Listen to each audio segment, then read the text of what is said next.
You know the power your voice carries. You know your message changes people's lives. In real life, people like to listen to you. You know how to deliver your message. But the moment you're in front of camera, everything changes. Your voice, your mimic, and overall, your reels, your content look like another person is speaking. My guest, Laura Doman, is a former IT sales executive turned actor, voiceover artist, speaker, author, and on-camera communication coach. Laura transforms flat, forgettable delivery into confident, scroll-stopping presence. Welcome back, friends, to another episode of the Online Business by Design podcast. It's your host, Ivanek. Thank you for being here today with us. But before we start, I would like to invite you to head over to Apple Podcast if you're listening over Apple and leave us that review, because only if we know that you like this show, that you enjoy the topics, that you are learning something from it, we can deliver more of it. So let us know, share with someone who needs to hear this message.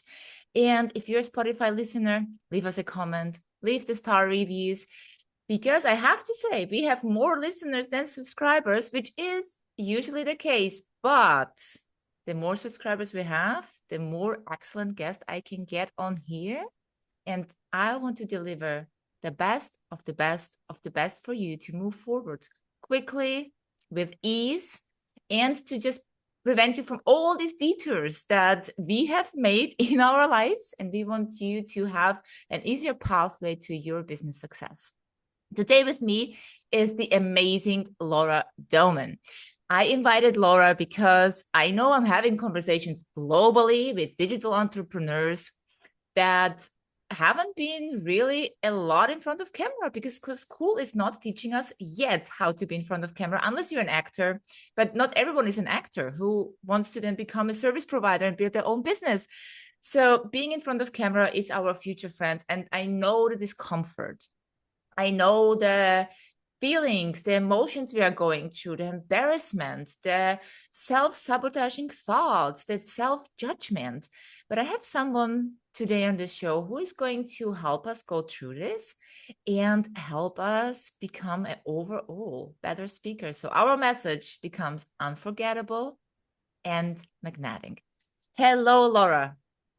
Hello, and thank you for having me on your show. I'm so excited for this conversation. It is so timely. It is so important. And I think what I have always learned is if we get a little bit of a direction, a little bit of an advice and implement it immediately, so much can change almost in the moment. So I can't wait to deep dive into how to speak in front of camera confidently. But before that, I would like to know what has made you go from sales in IT from 100 Fortune company to becoming an actor?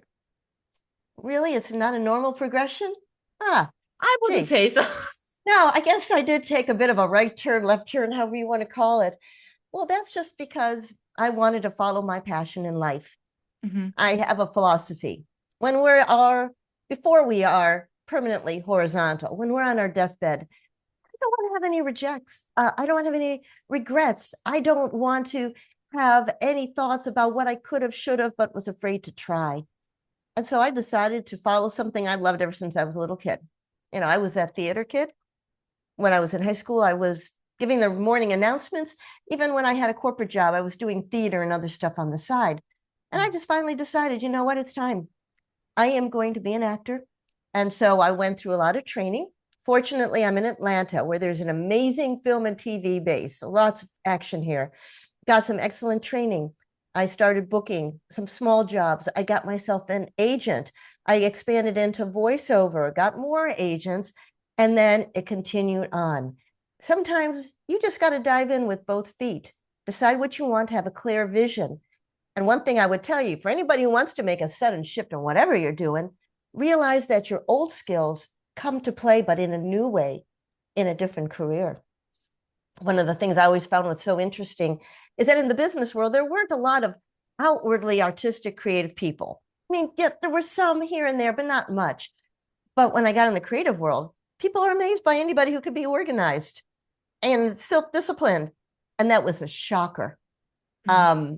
but it definitely helps when you're trying to run a business and when you are trying to do the PR and the networking and so forth. And a lot of that old experience, guess what? I do play it on film and on TV and all kinds of other places. I hear you. Often people say that if they want to transition or take a leap or do something differently, I will always say we do not feel that calling if we wouldn't have it within already. Like no one comes really up with something, I'm gonna do XYZ, and it's so far away from our skill set, from our knowledge, from our wisdom, experiences, and resources. I think the magic really lies into the translation Mm-hmm. of who we are, what we already have, and how can we implement it into the new sector, into the new industry, into what we are actually meant to be doing. And I strongly believe that those skill sets everyone has. And if everybody listening to this, knowing that there is a calling and you are meant for more, then just put that on paper and see what all your corporate job has taught you over the years, university, etc., and how you can implement this. Like I'm doing this for a living to help people do that, but I haven't seen anyone who came to me saying like, no, I've got nothing. I have a dream, but I have nothing to deliver. I love that you have translated everything into your passion and now living your passion as well. You're traveling around the globe, you're speaking, you're writing, and you're helping people getting over that camera discomfort. How have you gotten over that discomfort? Or how have you discovered the camera discomfort? Have you ever had it, or was it something quite natural that came to you? I guess for where I'm coming from is I've always been a little bit of a ham, but Mm-hmm. still I am like everybody else out there, especially women. And we are just so worried about how we look, we Oh, yeah. sound, the impression that we give. And men have this too, but I find it's even more prevalent and more accentuated in women. And it runs something like this. Oh, I am too old. I'm not attractive enough. I'm not experienced enough. People are going to see that I am really a fraud, etc. Even when you're young, oh, people aren't going to take me seriously. How can I come and tell somebody who's older to do this? And my voice goes up and I look uncertain. So you've got to work with your voice. There are some nice things about getting older for anybody who is watching or listening. As you get older, especially move into your 50s and beyond, you don't care so much what other people think. I mean, it's true. You're much more confident who you are. And Mm-hmm. naturally, I think with the experience in life, most of us think, I am what I am. Here I am. I will give you my best. I'll give it to you honestly. I'll give it to you nicely. But if it's not for you, that's okay. One size doesn't fit all. And that kind of goes into the whole idea of brutal self-judgment. The reason that people trip themselves up, the reason people aren't themselves on camera, and that means putting on a fake presentation voice and you just don't sound right, is because you are standing aside from your message, looking and judging yourself and finding yourself wanting. How do you get over that? The very first thing I would say is focus on your message, focus on what you want to share with other people. And remember one very important thing, the goal is not perfection. We got out there, it does a pretty good job of looking perfect.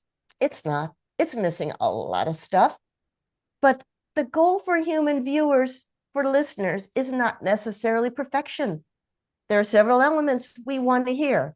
First of all, usually we're watching or listening, either we want entertainment, or more likely we got a problem and we are looking for a solution. Can you help us with this problem? And if you can help us, we don't really care what you look like.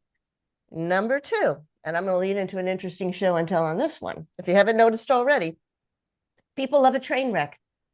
Half Mm-hmm. the time, we want to see what happens when something goes wrong, and then how are you going to recover so that we learn from that as well. So it's not This is so my show and scary for tell. us anymore. So we see that it's possible being imperfect, do Yes, it, go through it, and still be alive. absolutely. Part of the Mhm. battle, most of the battle is just showing up. Yeah, we say half the battle is just showing up. But for example, I am a human train wreck right now. I don't suppose, maybe you've noticed, maybe you haven't, but my eyes are all messed up. I've got a huge big black and blue swollen eye over here. I got something else going on here. I've got a big goose egg underneath my hair. You can't even tell. What Why? did you do? What happened to you, Laura? I oh, doesn't this always happen before you go on camera? Um, I had a horrible fall, and no, my husband did not abuse me. He's been on really good behavior because he's afraid everybody will think.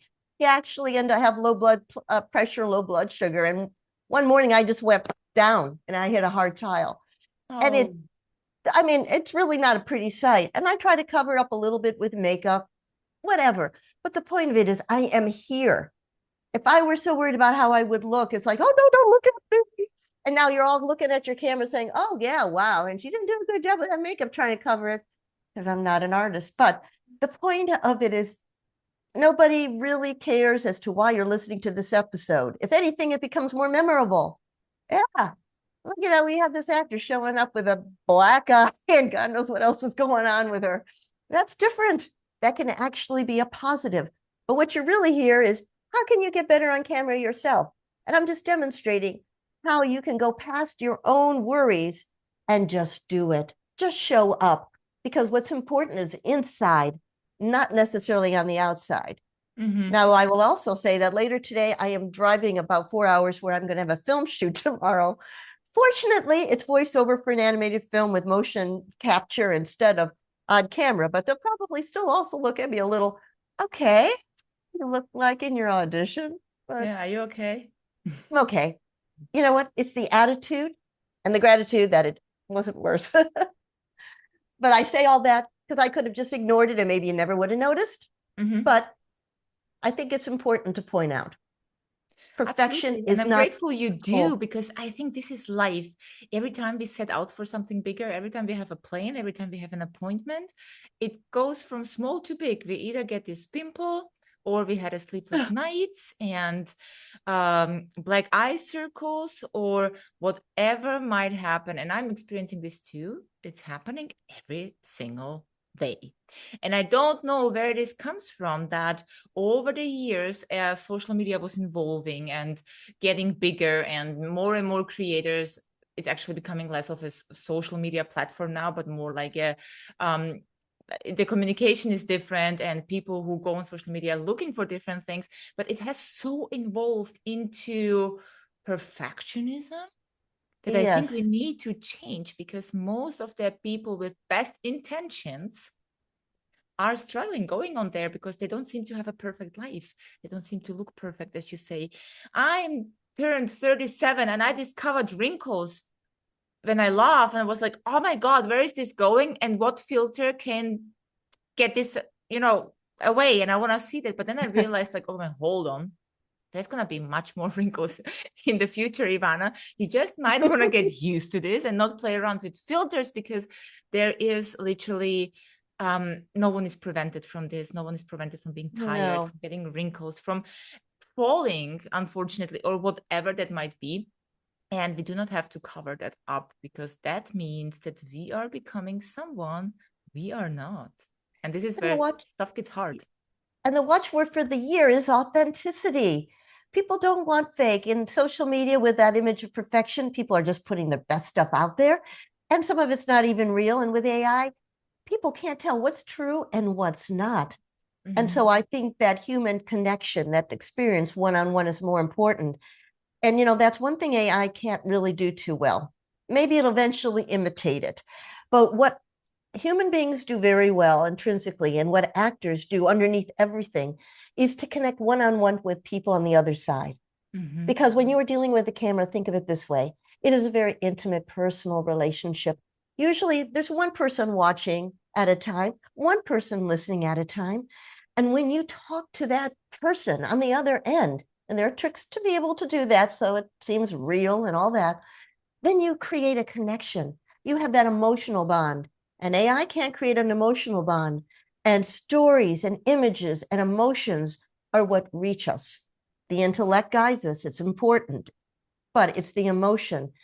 And it is so important to be able to truly communicate and connect with people, because people don't know what's real anymore. And I think even that's when imperfection becomes more of the desirable. When I remember traveling in the Middle East, And maybe it was in Turkey. I was over there and I was looking at some beautiful handmade rugs. Now, most of them are machine made because women and girls have more options. They're not doing it by hand. But I think it was there that they said it was a tradition to leave a little stitch off, one little flaw, so they can prove it was made by a human being and not by a machine. It was deliberate. Mm-hmm. And that is why oftentimes you will hear stories of actors who are putting something together on film, on TV, and then there was this great scene, a line that is often quoted, and it wasn't in the script. It was improvised. Or somebody had a meltdown, or somebody had a reaction that was totally unintended and wasn't perfect. But oh my gosh, overall, it was just right. Mm-hmm. And real at that moment. And it resonated. And that's what we need to keep in mind. And there are a couple things for people to keep in mind if you're trying to deal with this whole bit about self-judgment and imposter syndrome. One, what people want most is to be loved. What they want to avoid more than anything else is to be humiliated in public. Mm-hmm. And when we are on camera and we know that this thing is going to sit out there forever, that is the fear and the real risk. We might be self-humiliated. People may not see it as humiliation, but that's where the judgment comes in. That, if you get to the root of it, is really what's happening. So you can decide what you're going to be embarrassed about or not. Mm-hmm. But people are going to like you, listen to you, and accept what you have to say if you're more honest with them. When we listen to a speaker, let me ask you this. How many times do you identify with a speaker that is gorgeous and svelte and is going on about a weight loss product? Okay. Did you ever have a weight loss problem? Did you ever have a weight problem, period? As opposed to somebody who looks like the rest of us, who might still be battling something and says, you know, I used to be 250 pounds and I couldn't do this and I couldn't do this in that journey. That person is relatable. And we love her even more because she isn't perfect, because that makes sense to us. Mm-hmm. And that is something that is approachable, understandable, and is more like us. That's what people want. Yeah, especially in the health industry and in the fitness industry, where I initially come from, I remember. And when we work with personal brands in that industry, this is a place where perfection will make people run away from you because it seems like it's unreachable for them. Which I'm not saying don't have your abs. If you have your body you worked for like hard, and please show it. But we need to show different aspects of that value you are trying to teach us, which is health and long-term sustainability.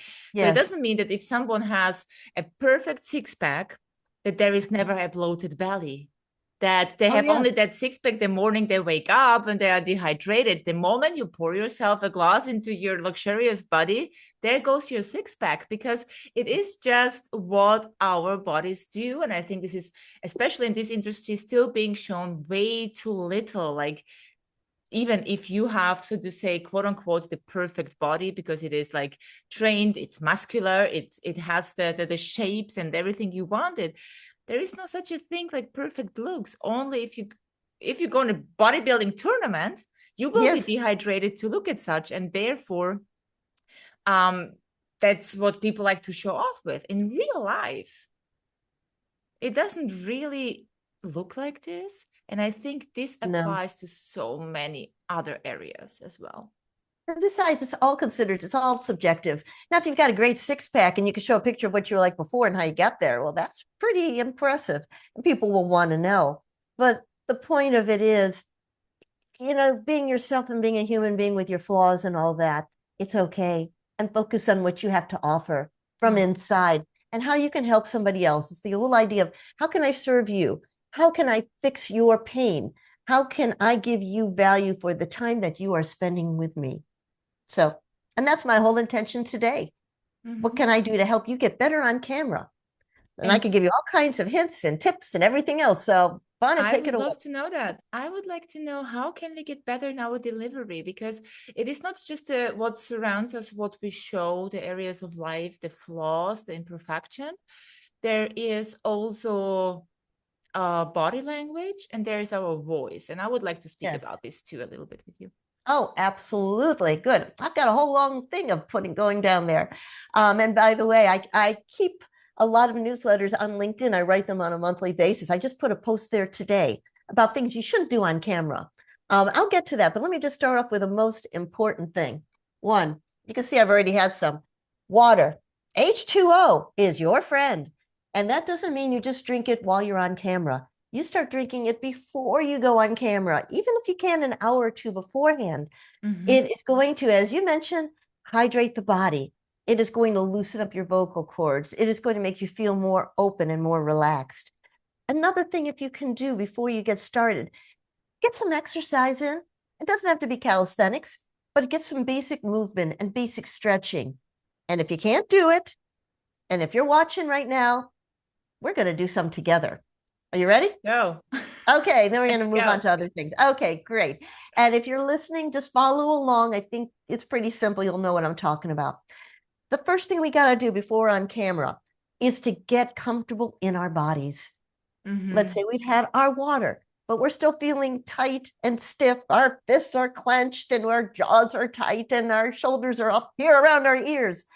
Well, if you are standing, and right now I'm sitting, you could do some gentle knee bends just up and down. But if you are sitting, come along with me. Let's take our shoulders and bring up really high up to the ears and drop them. Ah, that feels kind of good. Let's do it again.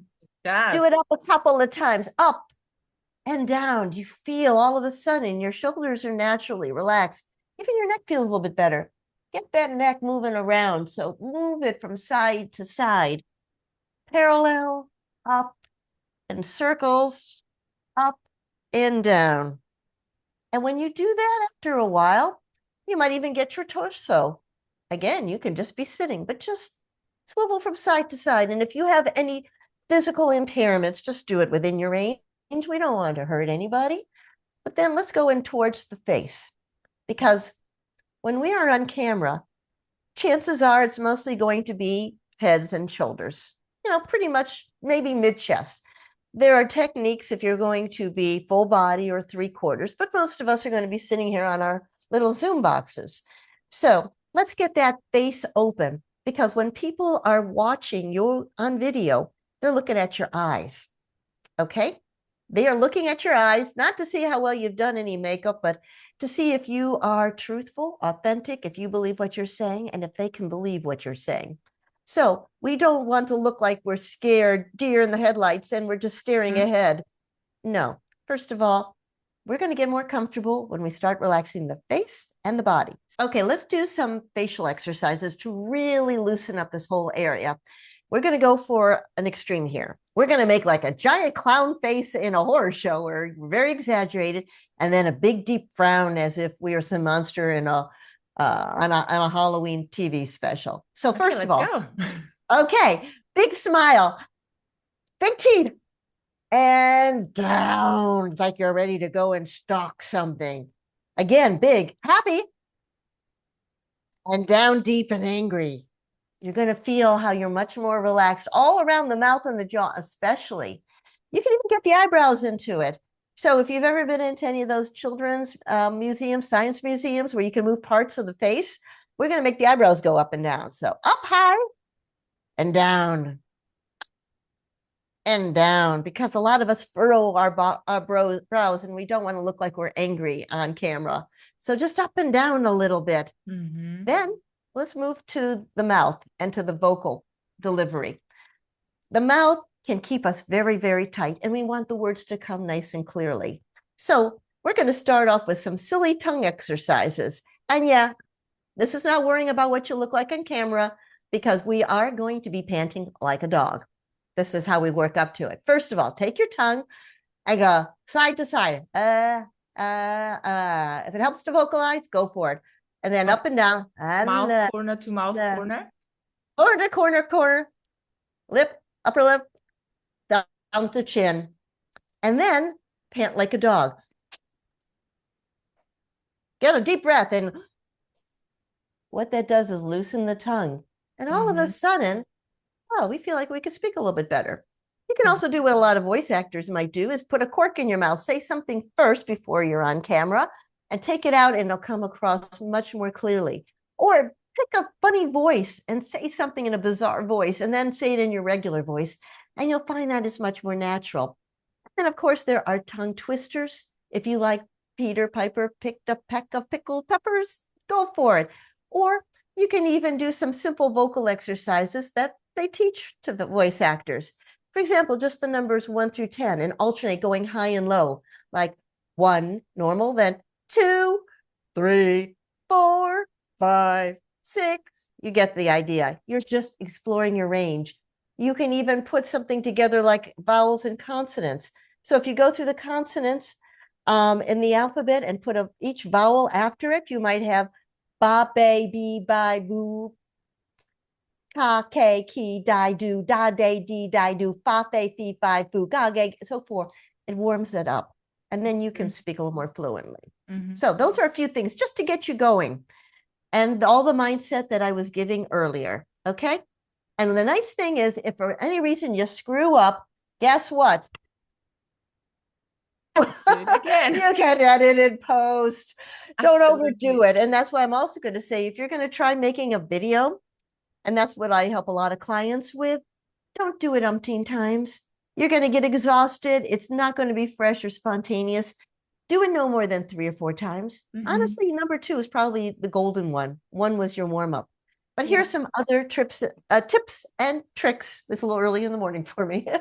Before we go into the next tips and tricks, please remember then, Laura, I would like to ask you one specific question that I used to wonder around that. And I know lots of people feel a lot of discomfort with it, because I always say, create as much, when someone's starting out, building a personal brand, being on social media, wanting to teach master classes and deliver in front of camera, whatever the format might be, that create as much as possible, as soon as possible, and then look at the data, what works, what not, but also look at yourself. Like, we need to improve our skill set. We need to get better in looking at camera, speaking freely, message delivery, becoming an effective communicator, etc., etc. What so many people can't do is listening to their own voice. And you said, like, do something first in a funny voice, so your own voice sounds like more normal or even familiar. Why do we have that? Do you have an answer for us? Why can't we look back on our own videos, and why we're feeling cringe and embarrassed and all kind of things, and which actually prevents us from doing the best work ever, which is improvement? Oh, because it's so hard. We are judging ourselves much more harshly than anybody else would. And we're fixating on all the things we didn't do right instead of the stuff that we did. And I think if anybody were to take an informal video of themselves, I just put it up there and not even notice it, but you're talking to a friend or you're kind of going through the grocery list and see how you look when you're not trying. You might find that you like that person. Yeah, that's me. That person How is you real. look when you are not trying. I think this is something remarkable, something to remember, friends. Yeah. Because people all of a sudden think they're on a stage, and it could be that maybe when you were a little kid and you did plays, you felt like you had to project to the back of the room and you had to be bigger and you had to be more entertaining or people won't watch you. That is not true on camera. It is a small frame. We're in a box. Okay. So we realized the microphone, the camera is going to pick us up naturally. And this is the big change that any actor who comes from stage has to make when they go to film or TV, because it's a much more intimate thing. And the camera is right there. The mic is right there. And they want you to speak normally. You will even find, and it was a big trend, I don't know, about 10, 15 years ago, where a lot of TV actors would whisper their lines because it created intimacy. It got to be annoying. It was overdone. But the point of it is, you don't have to be big and loud and brash. You just got to be yourself. And you don't have to always look straight ahead at the camera.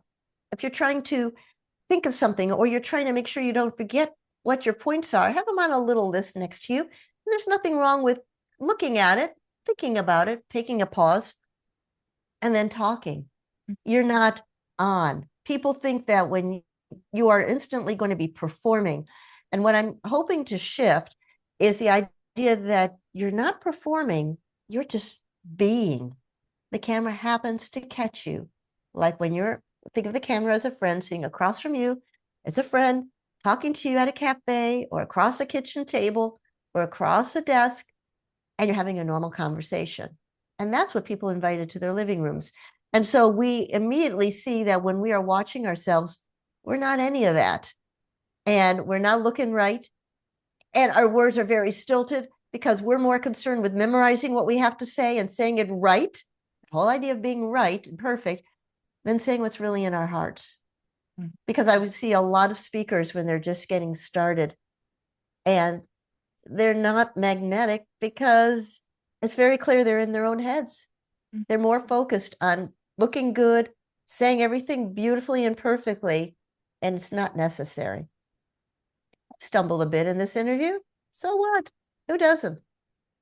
Now, if you got a lot of in an hour conversation, yeah.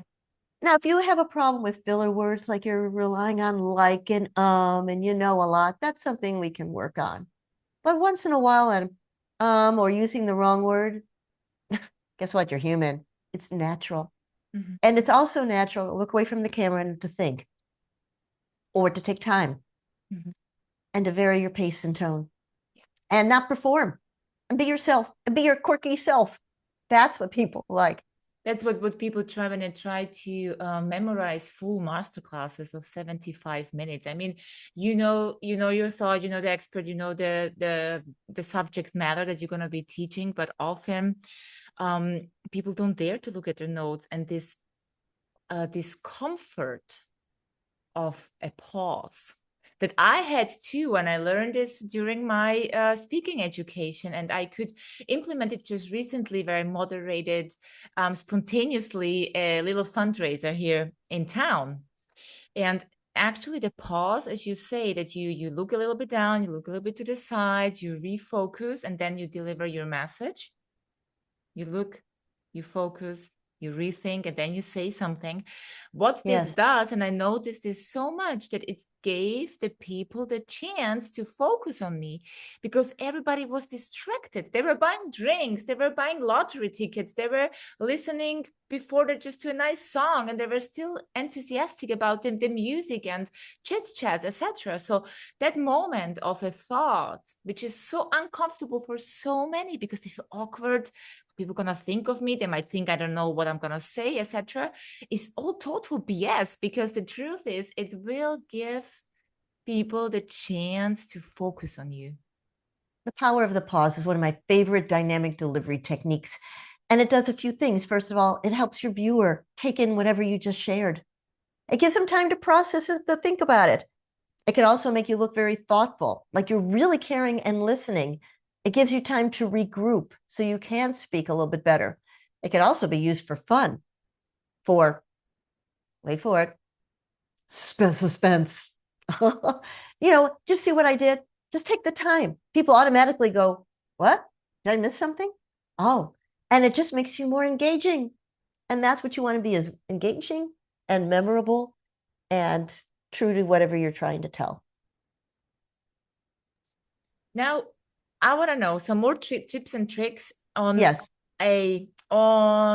the voice delivery specifically. So there is, I experience often when I talk to people in coachings, in real conversations, people are fun people, they have jokes, they are kind of, they have an attitude, they are characters, they know what they want, they know what they deliver. But the moment you put them on this little reel on Instagram, or you put them in front of camera and I watch those reels, they're like, it's monotone. I see the fear, and suddenly the voice itself changes into something that no longer represents that same human being I just talked to 2 days ago, where I'm like, where did that love, the energy, the excitement for your work, where did it go? How can we get that back, even if you're perhaps nervous or uncomfortable being in front of camera? And I just want to mention here, friends, if you're listening to this, Laura just teaching us, being in front of camera is a subject learned. Like no one's teaching you in school, and it's also not the most natural thing. It's just that we haven't really transitioned into the full digital era yet as human bodies. Like we know it exists, we know it works, but it is quite, I don't even know if it'd ever be natural to speak in a Zoom box and feel like, this is the most normal thing I do in the world. So don't feel awkward about that. But let's go back to this voice thing. Yes. How do we get over the fact to just sound so monotone? Okay, I'm going to give you a simple trick. But first of all, I want to talk about two extremes. People either clam up and go monotone, as you said, or they go very presentational. Now, I'm going to bring in one on-camera acting trick and one voiceover trick. I'm going to start off with a voiceover trick. What really is essential is a conversational read. This is the biggest thing that any voice actor has to do. And this is more US based. If you have listeners in Europe, it's a lot less so. But when you are giving a commercial, when you are voicing a character, it's supposed to be very, very conversational. And so you have to have those natural inflections, and you've got to find that middle space. So how do you do it? You rely on the on-camera acting trick.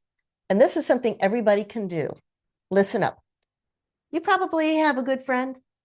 Maybe it's a relative, maybe even your mother. You never know. Somebody who believes in you, loves your message, supports you, and wants you to succeed. And you feel good talking to that person.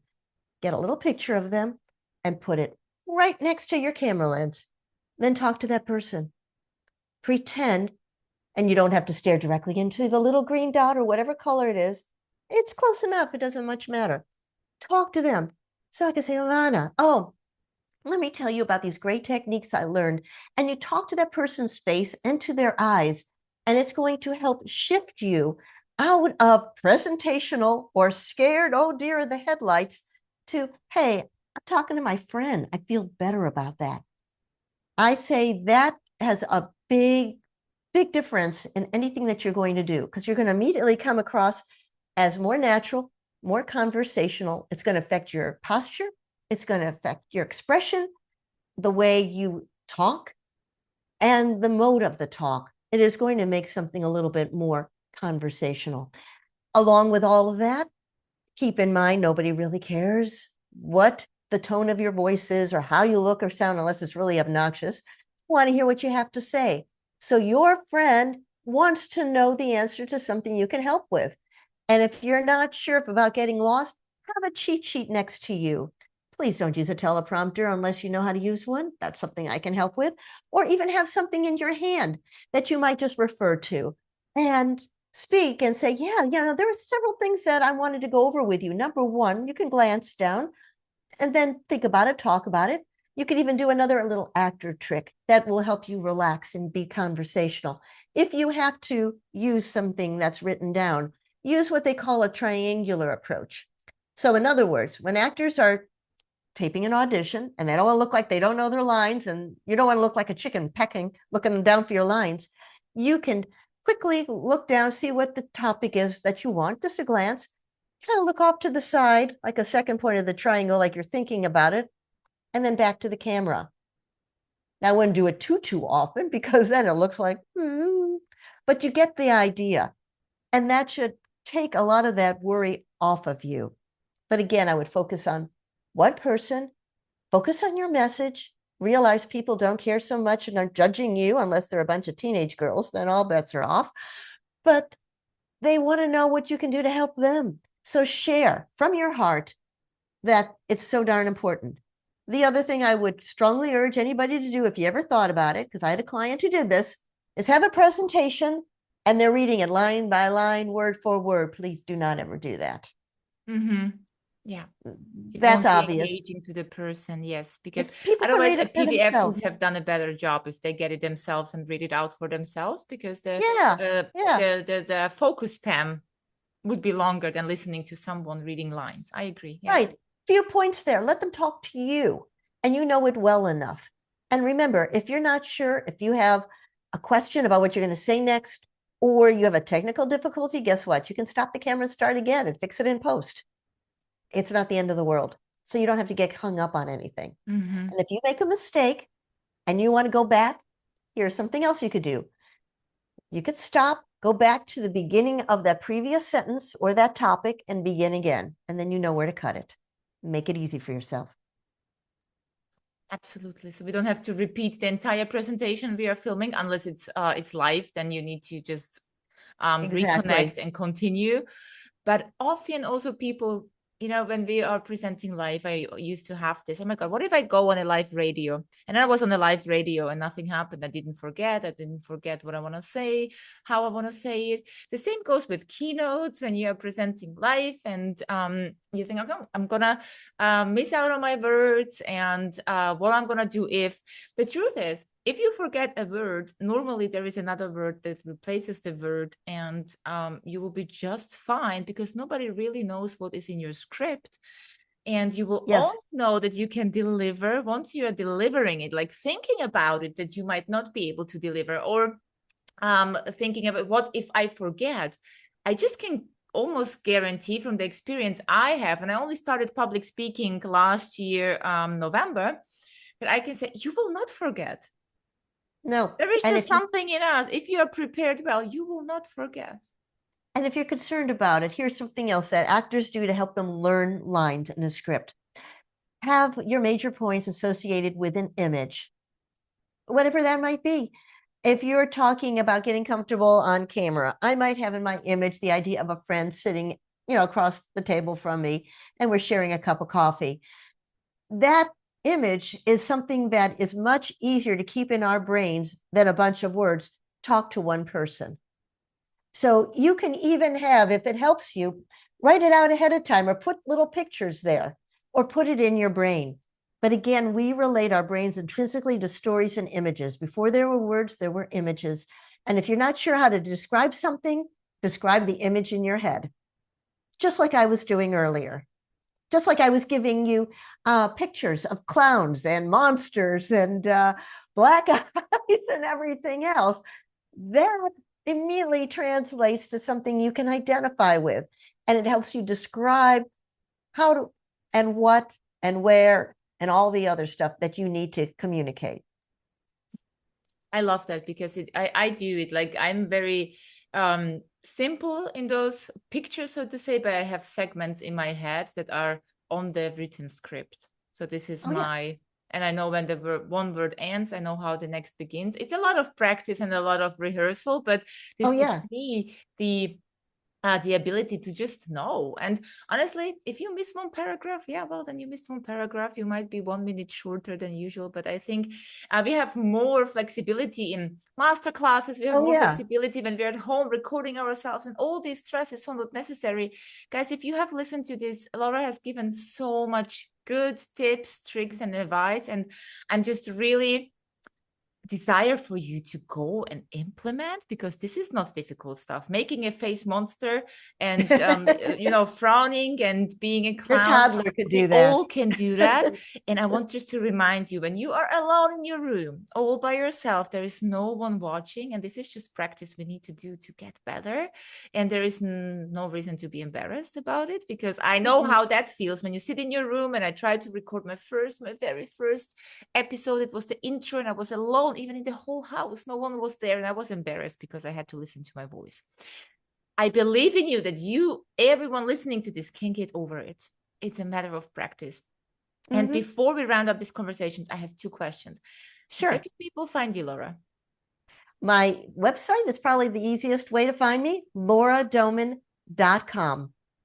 Excellent. I'm also on social media, and I'm on LinkedIn a lot, which is, again, Laura Doman.